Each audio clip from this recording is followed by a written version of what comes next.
Hello guys, जैसे कि आप लोग जानते हैं बॉन्ड एंगल से रिलेटेड काफ़ी सारे क्वेश्चन एग्जाम्स में आते रहते हैं। तो आज मैं आपको बॉन्ड एंगल क्वेश्चंस को सॉल्व करने की ट्रिक बताने वाला हूं, जिसमें आप कोई भी बॉन्ड एंगल का क्वेश्चन बहुत ही जल्दी यानी अप्रॉक्सीमेटली 30-40 सेकंड में सॉल्व कर सकते हैं। तो आइए देखते हैं सबसे पहले कुछ रूल्स जो आपको ध्यान देने हैं। सबसे पहले आपको हाइब्रिडाइजेशन चेक करना होगा और हाइब्रिडाइजेशन चेक करना आपको बहुत ही फास्ट है। ओके, हाइब्रिडाइजेशन चेक करने के बाद आप उसका स्ट्रक्चर ड्रॉ करेंगे। अब देखिए, हाइब्रिडाइजेशन जब चेक करते हैं तो दो पॉसिबिलिटी हो सकती है, या तो उनकी हाइब्रिडाइजेशन सेम है या हाइब्रिडाइजेशन सेंट्रल एटम की डिफरेंट है। अगर एटम की हाइब्रिडाइजेशन सेंट्रल एटम की हाइब्रिडाइजेशन सेम है तो ऐसे केस में दो पॉसिबिलिटी है, या तो लोन पेयर अवेलेबल नहीं है, ओके, या लोन पेयर अवेलेबल है। पर उससे पहले एक बात मैं आपको बताता हूँ, अगर हाइब्रिडाइजेशन डिफरेंट है तो कोई टेंशन लेने वाली बात नहीं है। ऐसे केस में तो बॉन्ड एंगल क्लियरली आपको दिख जाएंगे किसके ज़्यादा हैं किसके कम है। फॉर एग्जांपल, मान लीजिए एक की हाइब्रिडाइजेशन sp है और एक की sp2 है, तो आप क्लियरली कह सकते हैं कि sp वाले में बॉन्ड एंगल ज़्यादा होगा, क्योंकि sp में शेप लीनियर होती है और sp2 में शेप नॉर्मली क्या रहती है, प्लेनर रहती है। तो यहाँ बॉन्ड एंगल 180 रहता है और यहाँ बॉन्ड एंगल कितना होता है, 120।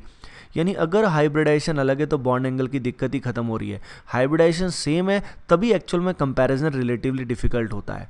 तो सेम हाइब्रिडाइजेशन में अगर जीरो लोन पेयर है तो कोई टेंशन वाली बात नहीं है, तब तो आप एंजॉय कीजिए। ऐसे केस में बॉन्ड एंगल जो आएंगे वो क्या आएंगे, सेम आएंगे।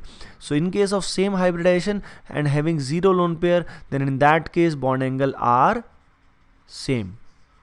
लेकिन अगर लोन पेयर प्रेजेंट है तो ऐसे केस में आपको इलेक्ट्रॉनिक रिपल्शंस की हेल्प लेनी पड़ेगी, जिसके बेसिस पे आप बॉन्ड एंगल को कंपेयर कर सकते हैं। जिसमें आपको ऑलरेडी पता होगा कि लोन पेयर जो होता है, जो बॉन्डिंग में इन्वॉल्व नहीं होता, उसके रिपल्शन सबसे ज़्यादा होते हैं, फिर डबल बॉन्ड के रिपल्शन होते हैं और फिर सिंगल बॉन्ड के रिपल्शन जो होते हैं वो लोवेस्ट होते हैं। अच्छा, मान लीजिए लोन पेयर और हाइब्रिडाइजेशन ये भी इक्वल है, मान लीजिए लोन पेयर भी उतनी ही है और हाइब्रिडाइजेशन भी सेम है, दोनों चीज़ सेम है, तो तब हम देखेंगे सेंट्रल एटम को और साइड एटम को। ये सी जो है ये सेंट्रल एटम है और ये जो ऐसे है ये साइड एटम है। अगर डिफरेंट सेंट्रल एटम है तो आप ध्यान रखिए कि जो बॉन्ड एंगल होता है, the bond angle is inversely proportional to size of central atom.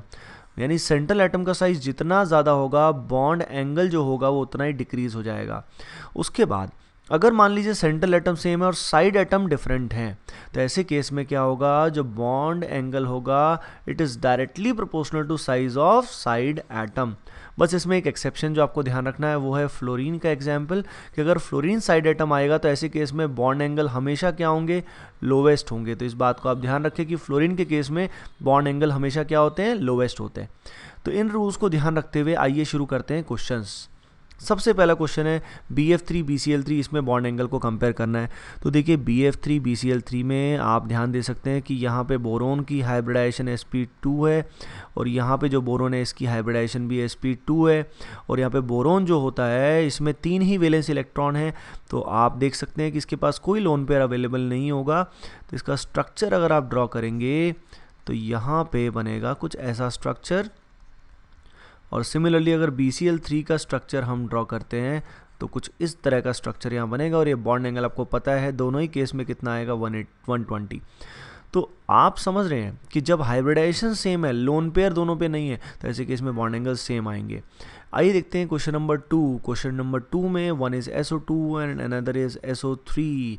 दोनों ही केसेस में जो सल्फर की हाइब्रिडाइजेशन आएगी that will come out to be sp2। यहाँ भी क्या आएगी, sp2। लेकिन SO2 का जब हम स्ट्रक्चर ड्रॉ करेंगे तो आइए देखते हैं क्या होता है। SO2 का स्ट्रक्चर जो होता है वो कुछ ऐसा होता है। यहाँ पे सल्फ़र के पास एक लोन पेयर अवेलेबल होता है और इस तरीके से 2 पाई बॉन्ड्स, मतलब 2 डबल बॉन्ड्स यहाँ पे अवेलेबल होते हैं। और SO3 का अगर हम स्ट्रक्चर देखें तो SO3 का स्ट्रक्चर कुछ ऐसा होगा। अब यहाँ मल्टीपल बॉन्ड एंगल्स हैं, हमें इस बॉन्ड एंगल को एक्चुअली कंपेयर करना है। तो जैसा कि आप लोग जानते हैं लोन पेयर का जो रिपल्शन होगा वो क्या होगा, ज़्यादा होगा। यानी ये लोन पेयर इस डबल बॉन्ड को ज़्यादा रिपेल करेगा, जिस कारण ये दोनों जो एटम्स हैं ये थोड़े पास आ जाएंगे। यानी बॉन्ड एंगल जो होगा that will be less than 120 degree. ये 120 डिग्री से क्या होगा, कम होगा। ओके, और यहाँ पे इस केस में अगर हम देखें तो रिपल्शन रिलेटिवली क्या होंगे, लेस होंगे। तो इन दोनों में अगर बॉन्ड एंगल की बात करें तो ज़्यादा बॉन्ड एंगल किसका होगा, SO3 में बॉन्ड एंगल ज़्यादा होगा। ओके, नेक्स्ट क्वेश्चन इज, इसमें आपको CO2 CO3 2 नेगेटिव CH4 इनमें कंपैरिजन करना है। तो CO2 में अगर आप शेप स्ट्रक्चर बनाएंगे तो CO2 इज़ लीनियर, कार्बोनेट अगर आयन का स्ट्रक्चर आप ड्रॉ करते हैं तो ऐसे केस में ये जो कार्बन है इसकी हाइब्रिडाइजेशन sp2 है। ओके, तो यहाँ पे जो बॉन्ड एंगल होगा दैट विल बी 120 डिग्री। यहाँ क्या आ रहा है 180 डिग्री। CH4 में कार्बन ने 4 सिग्मा बॉन्ड बनाए हैं, यानी हाइब्रिडाइजेशन sp3 है, शेप टेट्राहेड्रल है, तो इसका मतलब बॉन्ड एंगल 109 है। तो ये चीज़ें आपको अच्छे से आनी चाहिए। आइए करते हैं question number 4 and question number 5। Question number 4 में हमारे पास NH2 माइनस है। देखिए स्ट्रक्चर बनाते हुए सबके वैलेंस इलेक्ट्रॉन्स आपको क्लियरली याद होने चाहिए।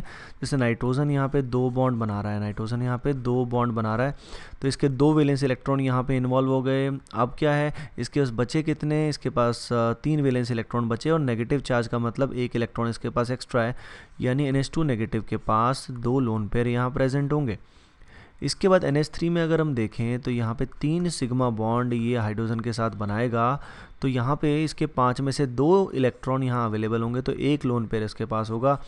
NH4 प्लस की अगर बात करें हम, तो इसमें जो इसका एक लोन पेयर था वो भी हाइड्रोजन के साथ बॉन्ड बना देता है, कोऑर्डिनेट बॉन्ड, और ऐसा कुछ बन जाता है। तो अगर हम देखते हैं यहाँ पे, तो पहले केस में 2 लोन पेयर हैं, जिस वजह से बहुत रिपल्शंस ये इन बॉन्ड पेयर्स पे क्रिएट करेगा और ये बॉन्ड एंगल डिक्रीज हो जाएगा। अगले केस में रिपल्शंस रिलेटिवली लेस होंगी क्योंकि एक ही लोन पेयर है, और यहाँ पे रिपल्शंस मिनिमम होंगी क्योंकि यहाँ पे ओनली सिग्मा बॉन्ड है। तो अगर बॉन्ड एंगल की बात करें तो सबसे ज़्यादा बॉन्ड एंगल NH4 प्लस में होगा, फिर NH3 में होगा, और फिर NH2 माइनस में होगा। आइए करते क्वेश्चन नंबर 5। इसमें आपको OF2, OH2, OCl2, OBr2 में बॉन्ड एंगल कंपेयर करना है, और आप समझ ही रहे हैं कौन से बॉन्ड एंगल की बात कर रहे हैं। जैसे यहाँ पे FOF बॉन्ड एंगल की बात कर रहे हैं, वहाँ पे HOH की बात कर रहे हैं। तो देखिए यहाँ पे जो सेंट्रल एटम है वो है ऑक्सीजन, और साइड एटम्स क्या हैं, पहले केस में फ्लोरीन, अगले केस में हाइड्रोजन। तो साइड एटम्स में फ़र्क है, सेंट्रल एटम सेम है। अब ये रूल का ध्यान रखिए, यहाँ पे जब सेंट्रल एटम सेम है और साइड एटम जो है वो डिफरेंट है, तो ऐसे केस में bond angle is directly proportional to side atom. उसका साइज जितना बढ़ेगा बॉन्ड एंगल उतना ही इंक्रीज हो जाएगा। लेकिन हाँ, फ्लोरीन का एक्सेप्शन इसमें ध्यान रखना, उसमें बॉन्ड एंगल लोवेस्ट होता है। तो ये जो फ्लोरीन है इसका बॉन्ड एंगल लोवेस्ट है। ओके, फिर हाइड्रोजन, फिर क्लोरीन, फिर ब्रोमीन। वैसे आप लॉजिकली समझ रहे होंगे कि यहाँ पे जब ब्रोमीन होता है या क्लोरीन होता है तो इनके साइज़ की वजह से इनमें रिपल्शन ज़्यादा होते हैं, और स्टेरिक रिपल्शन की वजह से बॉन्ड एंगल इसमें क्या हो जाता है, इंक्रीज हो जाता है। आइए स्टूडेंट्स, अब करते हैं रिमेनिंग 4-5 क्वेश्चंस। तो देखिए सबसे पहले क्वेश्चन नंबर 6 करते हैं।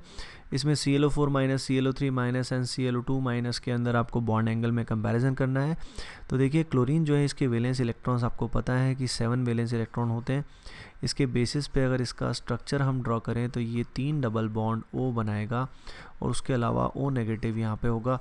क्लोरीन की यहाँ हाइब्रिडाइजेशन अगर हम काउंट करेंगे तो that will come out to be sp3, क्योंकि 4 सिग्मा बॉन्ड इसने बनाए हैं। ClO3 माइनस में अगर हम देखें तो इस केस में क्या होगा, 2 तो ये बनाएगा डबल बॉन्ड O और 1 बनाएगा ये O माइनस। अब देखिए इसमें क्लोरीन के 5 इलेक्ट्रॉन इन्वॉल्व हो गए हैं, 2 यहाँ, 2 यहाँ, 1 यहाँ, तो 1 लोन पेयर इसके पास अवेलेबल होगा। ClO2 माइनस में अगर हम देखें तो क्लोरीन ने 3 बॉन्ड यहाँ बनाए हैं, तो 3 इलेक्ट्रॉन इन्वॉल्व हैं, यानी इसके पास 2 लोन पेयर होंगे। जितने ज़्यादा लोन पेयर होंगे उतने रिपल्शन ज़्यादा होंगे, और एक्चुअलिटी में ये बॉन्ड एंगल क्या होगा, मिनिमम होगा, और पहले केस में बॉन्ड एंगल क्या होगा, मैक्सिमम होगा। तो ये जो बॉन्ड एंगल्स की बात हम कर रहे हैं, आप किसी भी बॉन्ड एंगल को कंपैरिजन कर लें तो पहले केस में it is maximum and it is minimum in case of ClO2 minus. अब SiO4 minus, PO4 phosphate ion, ये जो HClO4 माइनस, ये ClO4 माइनस है, सल्फेट आयन है, इनका अगर बॉन्ड एंगल आप कंपेयर करेंगे तो that will come out to be exactly same, क्योंकि इन सब की हाइब्रिडाइजेशन एक्चुअली सेम है। जैसे फॉर एग्जांपल SiO4 माइनस की अगर हम बात करें तो यहाँ पे सिलिकॉन जो है 4 ऑक्सीजन एटम से जुड़ा हुआ है, और इसने 4 सिग्मा बॉन्ड बनाए हैं। तो सब में number of lone pair same आएंगे, सब में मतलब लोन पेयर एक्चुअल में किसी में नहीं आएगा, लोन पेयर किसी में भी नहीं होगा, और सबकी हाइब्रिडाइजेशन जो है sp3 है, तो bond angle will come out to be exactly same. 8th question की बात करते हैं। यहाँ पे है हमारे पास POF3 एंड PF3। POF3 में जैसे कि आप जानते हैं फॉस्फोरस या तो 3 बॉन्ड बनाता है या 5 बॉन्ड बनाता है। तो यहाँ पे अगर इसका स्ट्रक्चर हम ड्रॉ करते हैं POF3 का, तो एक तो डबल बॉन्ड O बनेगा और ये 3 फ्लोरीन इससे जुड़ेंगे। PF3 वाले केस में अगर हम ध्यान दें तो यहाँ पे 3 फ्लोरीन आ जाएंगे, और एक इसके पास लोन पेयर बच जाएगा। तो लोन पेयर होने की वजह से यहाँ जो बॉन्ड एंगल है आप समझ सकते हैं दैट विल डिक्रीज। तो ए और बी में जो बॉन्ड एंगल ज़्यादा आएगा वो आएगा पहले केस में। इसी जैसे और भी एग्जांपल होते हैं, जैसे यहाँ पे एफ़ की बजाय अगर आप Cl ले लो या Cl की बजाय मिथाइल ले लो तो भी same order will be followed. आइए करते हैं क्वेश्चन नंबर 9। क्वेश्चन नंबर 9 में आपसे कंपेयर करना है, आपको कंपेयर करना है SOCl2 एंड SO2Cl2 के अंदर बॉन्ड एंगल। तो देखिए अगर हम SOCl2 का स्ट्रक्चर बनाएं तो SOCl2 का स्ट्रक्चर आएगा कुछ ऐसा, 3 तो सिग्मा बॉन्ड बनाएगा और यहाँ पे क्या होगा लोन पेयर। तो ऐसे केस में और यहाँ पे अगर हम SO2Cl2 बनाते हैं तो स्ट्रक्चर उसका कुछ इस तरीके से आने वाला है। अब यहाँ पे जो लोन पेयर है और ये जो बॉन्ड पेयर है इनमें रिपल्शंस काफ़ी ज़्यादा होंगे। रिपल्शंस होने की वजह से ये जो बॉन्ड एंगल है दैट विल डिक्रीज। तो आपने देखा है जहाँ जहाँ लोन पेयर आता है वो रिपेल करके इस तरह के जो बॉन्ड एंगल होते हैं उनको डिक्रीज कर देता है। तो ए और बी में बॉन्ड एंगल ज़्यादा किस में आएगा, बी में, SO2Cl2 में। आइए करते हैं question number 10। Question number 10 is NCl3 PCl3 AsCl3। देखिए इन सब में जो है, इन सब में अगर हम स्ट्रक्चर बनाएंगे तो लोन पेयर सभी में अवेलेबल है और हाइब्रिडाइजेशन सभी की सेम है। जो डिफरेंस है यहाँ पे वो डिफरेंस क्या है, सेंट्रल एटम का। यहाँ पे नाइट्रोजन है, इधर फॉस्फोरस है, इधर आर्सेनिक है। डाउन द ग्रुप जा रहे हैं तो इसका जो साइज़ है दैट विल इंक्रीज। और जैसा कि मैंने पहले भी आपको बताया है सेंट्रल एटम के साइज़ बढ़ने से बॉन्ड एंगल क्या होता है, डिक्रीज हो जाता है। तो सबसे ज़्यादा बॉन्ड एंगल जो होगा that will be of NCl3, then PCl3 and then AsCl3। So guys overall I will summarise by saying that सबसे पहले आप हाइब्रिडाइजेशन निकालिए। अगर वो डिफरेंट है तो कोई इशू है ही नहीं। अगर वो सेम है तो आप लोन पेयर देखिए, उसके बेसिस पे रिपल्शंस देख के जहाँ जहाँ लोन पेयर है वहाँ बॉन्ड एंगल क्या हो जाएंगे, डिक्रीज हो जाएंगे। उसके अलावा अगर लोन पेयर भी सेम है, हाइब्रिडाइजेशन भी सेम है, in that case check the central atom and the side atoms. और उनके अंदर फ्लोरीन का केस ध्यान रखिए कि फ्लोरीन अगर साइड एटम है तो bond angle will be lowest. So guys I hope आपको इस वीडियो में बहुत मज़ा आया होगा। So please do like, please do share, and if you haven't subscribed yet please subscribe and like us on Facebook as well. Thank you.